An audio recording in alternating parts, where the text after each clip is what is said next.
la télé catholique et Liqueur, content de vous savoir très nombreux à cette heure branchée pour pouvoir suivre votre émission préférée, Droits de l'homme à la portée de tous. Merci de nous suivre partout à travers le monde et nous vous annonçons pour ce soir peut-être une nouvelle figure que vous voyez désormais, vous serez habitués à elle. C'est Maître Emery Moutanda à la présentation pour ce soir. Et nous allons commencer cette émission d'aujourd'hui. Je ne serai pas seul, je serai accompagné des deux invités de marque que j'ai l'honneur de vous présenter. Nous avons notre première invitée, Maman Astrid Tamboué. Maman Astrid Tamboué, c'est notre première invitée pour ce soir. Et à côté de Maman Astrid, nous avons Jean-Marie Kalonji. Jean-Marie Kalonji. Avec les deux invités, nous allons décortiquer un terme ce soir très alléchant pour pouvoir vous satisfaire. Mais bien avant d'entrer dans le vif de notre sujet de ce soir, suivez un peu cet élément. Abat la tortue, Botika Konyo Koloba prisonnier. Abat la tortue, Botika Konyo Koloba détenu. Abat la tortue, Botika Konyo Koloba prisonnier. Abat la tortue, Botika Konyo Koloba ya ye. Coup de bâton toboyi, service corporé de toboya ye. Coup de fouet toboyi, service corporé de toboya. Yeah. Nul ne sera soumis à la torture ni à des peines ou traitements cruels, inhumains ou dégradants. Article 5, Déclaration universelle des droits de l'homme. Il est strictement interdit à tout agent de l'État et personne envoyée par un agent de l'État à infliger une douleur aiguë à toute personne pour l'intimider, la punir ou lui faire pression pour n'importe quel motif. La torture porte atteinte à la dignité de toute personne humaine et à toute la société. Soutenons les victimes de la torture, dénonçons tous les actes de torture et portons plainte. C'est le message de l'Alliance pour l'universalité des droits fondamentaux, AIDEF. Merci la régie pour cet élément. Je pense, fidèles téléspectateurs, vous avez suivi. Nous tournons du côté de nos invités pour avoir un peu un commentaire. C'est le 26 juin prochain, le monde entier célèbre la journée internationale de la torture. Vous avez vu les éléments. Un peu de commentaire. Je tourne d'abord du côté Maman Astrid Tamboué. Que la vie humaine est sacrée. Et comme on l'a dit, nul ne peut être soumis à un traitement inhumain dégradant, quelles que soient les conditions qui sont les siennes. Et surtout quand il doit faire face à un agent de sécurité, à un agent public ou un fonctionnaire. C'était là que viennent les tortures parce que la personne use de son pouvoir pour malmener un citoyen. Donc, les agents de sécurité, les fonctionnaires, ils doivent considérer que la vie humaine est sacrée et doivent le faire dans le respect des droits humains lorsqu'ils doivent arrêter ou interpeller un citoyen. Merci beaucoup, Maman Astrid Tamboué, pour ces petits commentaires. Nous retenons que la vie humaine est sacrée et lorsqu'on se trouve devant un agent de l'État, il doit savoir comment traiter cette personne. Et je crois, depuis un moment, la torture, qui était une circonstance aggravante, l'infraction de coups et blessures volontaires, a été rendue en infraction autonome par la loi congolaise. Du côté Jean-Marie, est-ce que vous pouvez avoir un commentaire sur l'image qu'on vient de voir? Oui, effectivement, parce que je suis parmi les personnes qui l'ont subi, donc qui ont subi sérieusement la torture dans ces pays. Et je crois, et je le répéterai toujours, que on doit tenir compte des lieux de détention. j'avais évoqué le cas du cachot souterrain de Kantchaji. Dans le monde d'aujourd'hui, on ne doit plus continuer à avoir de tels cachots parce que c'est de la torture énorme. C'est un cachot souterrain où on a du mal à respirer, il y a de l'humidité, il n'y a pas de l'air qui passe en réalité, donc, et il y a aussi des insectes à l'intérieur. Et si ces cachots continuent à exister, donc ça va toujours pousser aux politiques de torturer les gens. Donc jusqu'à présent, la situation de la torture n'est pas réglée par l'État congolais et personne ne la respecte. Donc je voudrais vraiment que nous puissions avoir un État responsable qui tient compte de la santé de la population et de la présomption d'innocence, parce que là, on se retrouve devant des agents de l'État qui déjà vous condamnent davantage et en vous donnant des coups, et c'est ce qu'on voit dans des marches, un peu partout, même ce qu'on fait avec des receveurs. Et on n'a pas là où se plaindre. Pourquoi? Parce que même les dirigeants de la police, les dirigeants militaires sont au courant de ce que leurs agents font. Et lorsque vous allez chez eux, c'est peut-être eux qui les ont envoyés. Et donc il n'y a aucune condamnation contre ces gens-là. Donc c'est ce que je déplore énormément. Merci de la réaction, parce que la torture étant déjà une infraction à part entière, je pense que toutes les victimes de torture doivent saisir les autorités compétentes pour dénoncer. Un autre élément, c'est dénoncer auprès de l'autorité compétente. Et après cette dénonciation, il y a des défenseurs de droits de l'homme, il y a des avocats qui peuvent toujours, d'une manière ou d'une autre, intervenir pour que vous soyez rétablis dans vos droits. Une interpellation aussi à l'égard des OPJ qui interpellent, qui gardent, qui torturent dans des petits cachots. Il y a déjà une loi, et après avoir commis des actes tentants dans les cas de la torture, qui peuvent toujours être poursuivis et à tout moment. Oui, un petit commentaire, une 30 secondes. Voilà, le problème, c'est le problème des vulgarisations. Oui, évidemment. Ok, on l'a fait avec le viol. Ok, où on disait vous touchez à moi et à maman au livre, c'est ça ce que les gens disaient. Voilà, donc c'était bien vulgarisé. Mais concernant la torture, c'est comme si les hommes politiques étouffent cela. Et il n'est que question de défenseurs des droits de l'homme de le faire. Voilà, c'est votre charge en tant que défenseur des droits de l'homme. Oui, c'est notre charge, mais l'État aussi a une part. Voilà, comme le cas de viol, nous avons commencé, nous les défenseurs des droits de l'homme, et l'État a appuyé cela. Et ça, cela est parvenu à atteindre tout le monde. Et c'est ça ce que nous voulons aussi avec la torture. Vraiment. Humanisons la vie humaine, même dans nos cachots. C'est un peu des recommandations du Comité international contre la torture. Le 26 juin prochain, c'est la célébration de la journée mondiale contre la torture. Je pense que les autorités nous suivent. Aujourd'hui, nous allons passer au thème de ce soir. Le thème parlant des élections. Les élections en République démocratique du Congo. Une proposition de loi a été soumise au Parlement. Maman Skit, où en est-on avec la question électorale en République démocratique du Congo, surtout en perspective des élections de 2023?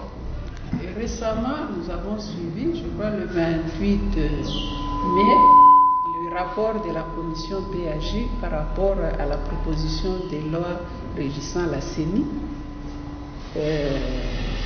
Il n'y a pas beaucoup d'avancées. Il est vrai que le nombre est passé à la plénière de 13 à 15. Oui, c'est pas une avancée ça? C'est pas tellement des avancées, c'est vrai que nous avons beaucoup milité pour que ce nombre augmente, mais en tant que femmes, nous ne trouvons pas d'avancée. On nous dit que cette plénière sera composée de 15 personnes, dont 6 de la majorité, 4 de l'opposition et 5 de la société civile.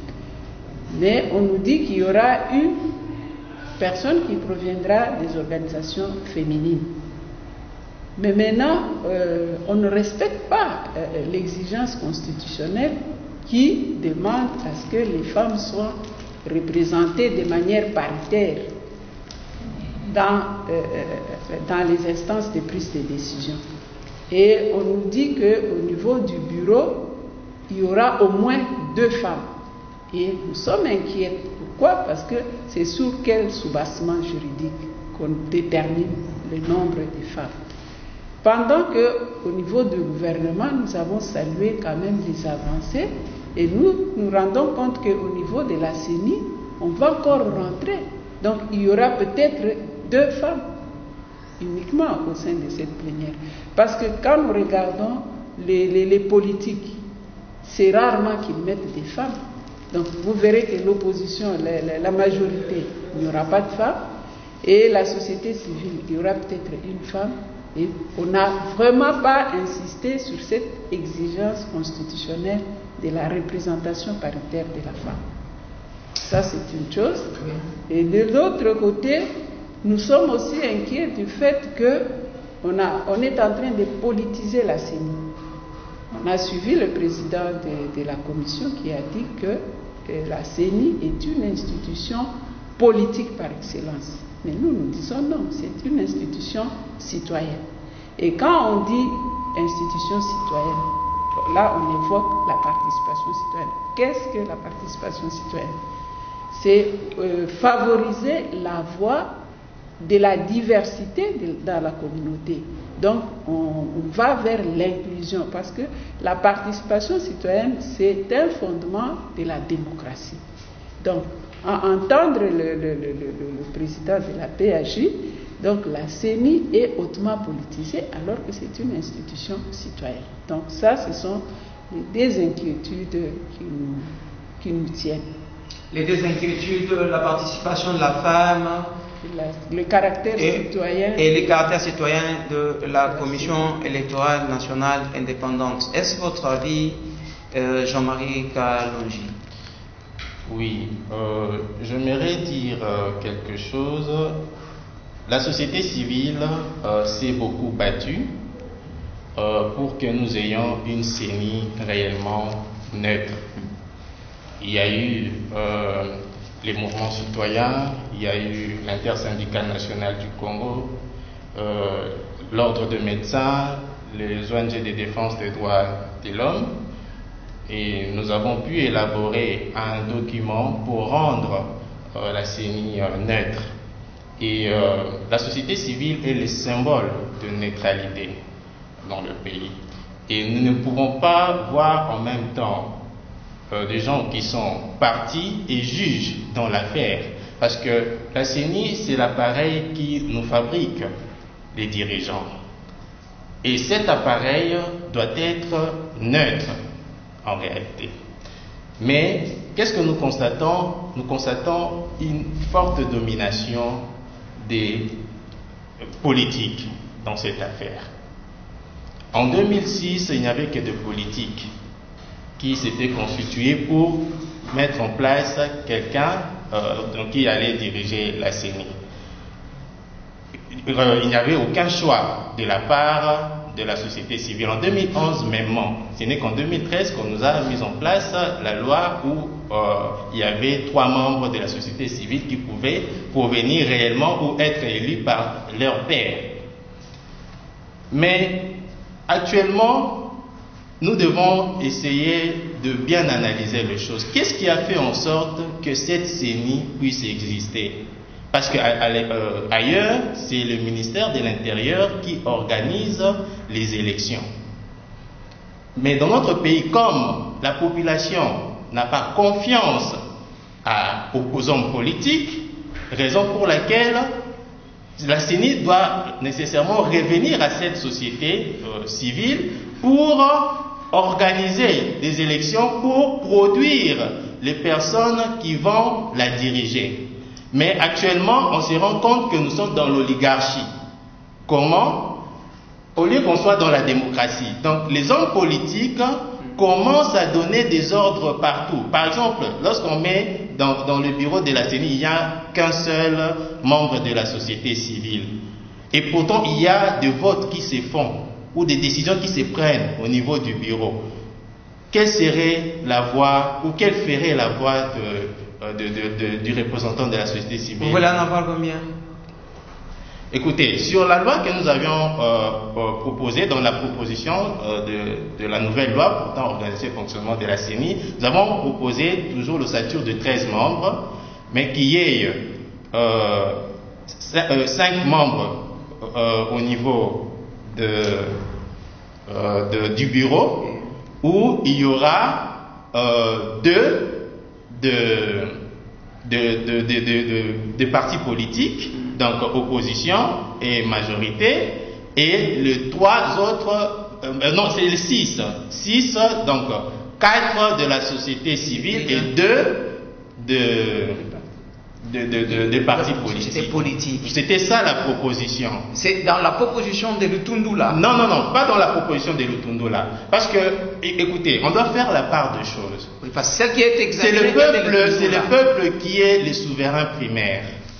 La société civile ou les acteurs de la société civile représentent automatiquement le peuple, ou c'est le peuple directement qui agit. De la même façon que nous avons procédé pour le référendum, pour mettre en place la constitution que nous avons, c'est de cette même façon qu'on doit procéder aussi pour élaborer la loi portant organisation et fonctionnement de la CENI. Parce que si on ne le fait pas, ceux qui sont là, les députés, sont les gens que nous avons élus. Et actuellement, nous constatons qu'il y a fissure entre les députés et la population. Ah, c'est vous qui les constatez ici? Non, c'est la société civile qui est en train de constater cela. Et raison pour laquelle ils sont en train de faire des lois qui sont impopulaires, que je dirais. Donc, ils ne se réfèrent même pas à la population.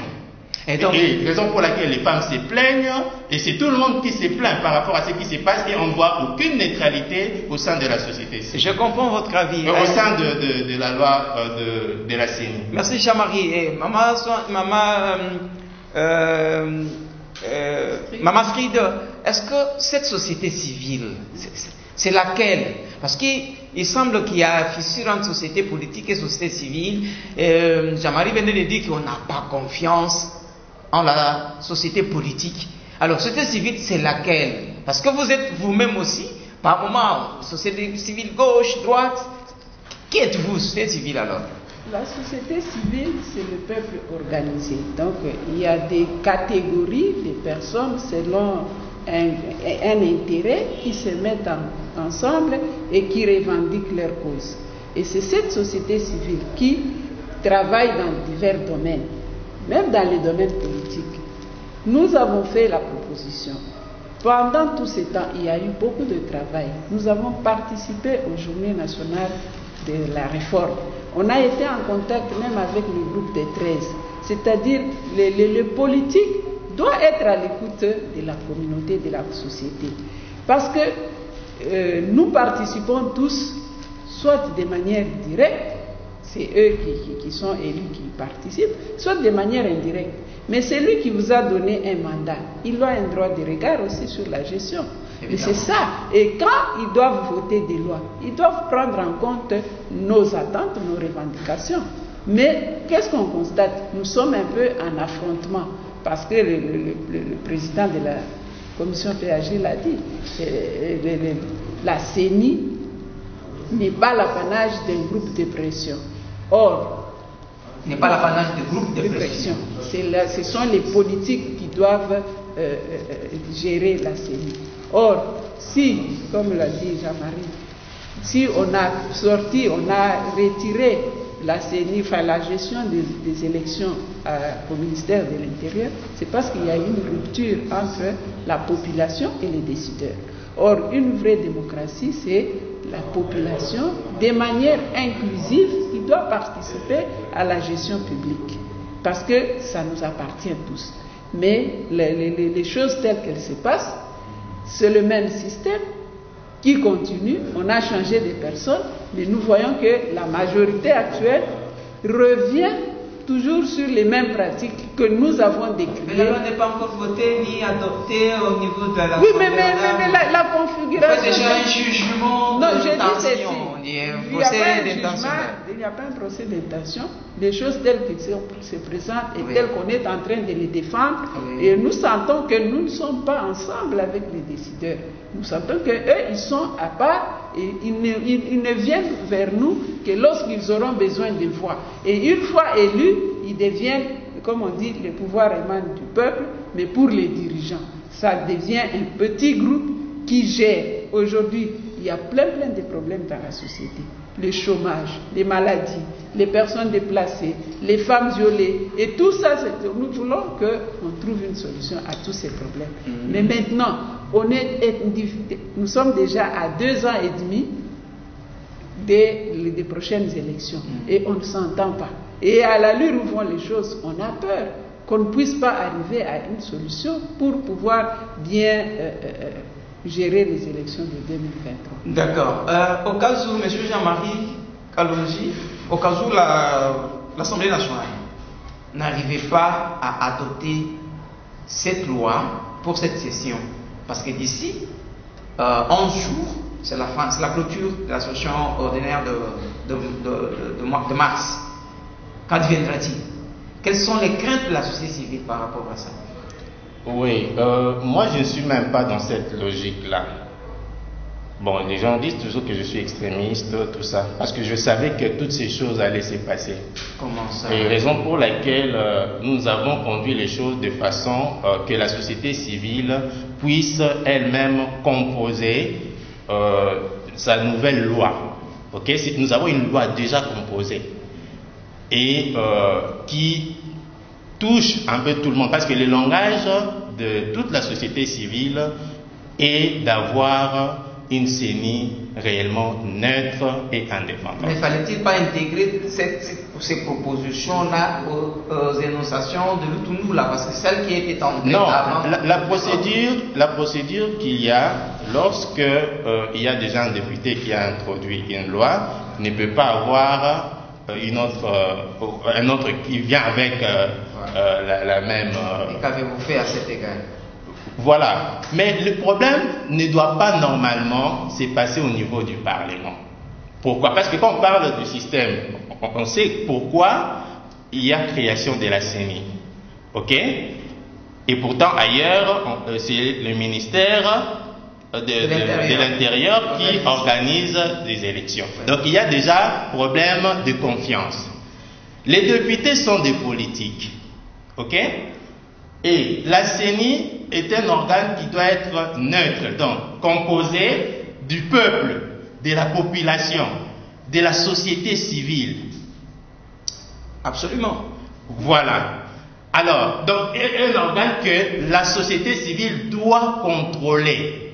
Alors, comment la loi qui organise la société civile, qui doit contrôler l'affaire, doit être faite par les politiques? Parce qu'avec les politiques, il est question d'intérêt. Ok? Et raison pour laquelle nous vivons dans une oligarchie renforcée. Non, mais je peux dire. Mais je ne comprends pas, parce que c'est le député qui fait une proposition de loi et non un citoyen lambda qui vient. Non, mais quand on parle du référendum, la constitution que nous avons, elle provient de qui? Elle provient du peuple par la voie référendaire. Ok? Cette loi-là aussi doit être composée par les membres de la société civile. D'accord. Maman Sid, un ajout, parce que nous tendons déjà vers la fin de l'émission. Je dirais ceci. En conclusion aussi. Nous avons donné mandat à ces députés. Donc ils sont là pour nous représenter. Mais pourquoi ils n'écoutent pas ce que nous demandons? C'est ça la difficulté. Parce qu'il y a eu cette proposition de loi. On a eu à travailler en amont avec beaucoup de députés pour que nos attentes puissent être intégrées. Mais lorsqu'on présente le rapport, nous constatons que rien n'a été fait. Surtout pour ce qui est de la représentation de la femme. Rien n'est fait. Et nous revenons encore à la case de départ où on doit encore se battre. Donc, c'est comme si on faisait un travail inutile. Travail inutile. C'est la conclusion de Madame Astrid Tamboué, et Jean-Marie peut aussi conclure en 30 secondes. Oui, je voulais dire quelque chose pour que les gens puissent me comprendre. Oui. Même en droit, il y a des mécanismes. On laisse toujours une brèche pour le peuple. Ce qui s'est passé en 2015, lors des événements du 19 au 23, il était question que les sénateurs puissent voter la loi. Mais ce jour-là, le président du Sénat avait dit, la rue avait parlé. Donc la rue avait voté. Ok? Alors la façon dont vont les choses, parce que nous ne voulons pas que les choses puissent se répéter. Ok? Ça fait montre déjà que nous aurons de mauvaises élections. Et raison pour laquelle nous avons déjà commencé, parce que nous sommes toujours en contact avec cette population-là. La loi que nous avons mise en place, la proposition que nous avons mise en place, ça provient de cette population-là. Il y a eu même une pétition, ok, que nous n'avons pas encore introduite, mais il y a des gens qui ont signé pour montrer leur vouloir d'une CENI réellement neutre et indépendante. Donc, s'ils continuent à aller de leur façon, ils vont rencontrer la population. Ils vont rencontrer la population dans leur chemin, et représentativité de la femme, neutralité de la structure citoyenne qui est la CENI, c'est le souhait de la société civile. Sinon, ils vont rencontrer, les politiques, ils vont rencontrer la société civile dans leur chemin. Voilà, chers téléspectateurs, c'en est fini pour aujourd'hui. L'émission Droits de l'homme à la portée de tous.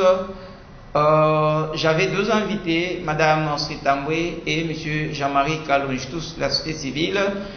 Merci de votre attention particulière accordée à ces numéros et à bientôt pour les nouveaux numéros et à la prochaine. Merci.